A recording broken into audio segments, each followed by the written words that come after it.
मला माहित नाही, पत्ते मला खेळताच येत नाही. लहानपणी भिकार सावकार मात्र त्या ठिकाणी मी खेळायचो. हा कुठला तरी खेळ असायचा, कसा खेळायचं ते विसरून गेलो. पण अधिवेशनामध्ये काही मोठे नेते पत्त्याचा खेळ खेळतात. काही अभ्यासू लोकांनी मला सांगितलं, अभ्यासू कशात? पत्त्याच्या खेळात. अहो दादा, ती रम्मी दिसती, रम्मी. म्हणलं रम्मी म्हणजे काय? म्हणजे मला नाही कळलं. माझ्या रम्मी वगैरे असं वाटतं की कोणाचं ते नाव आहे. अहो तो रम्मीचा खेळ आहे म्हणजे काय असतं?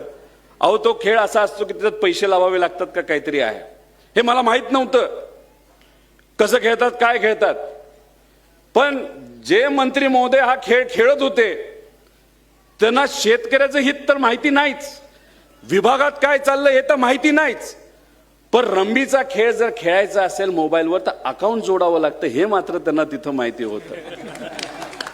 आणि हा मुद्दा जेव्हा आम्ही शोधून काढला त्यानंतर दुपारी लगेच एका कुठल्या तरी पोलीस स्टेशनला आमच्यावर कारवाई झाली.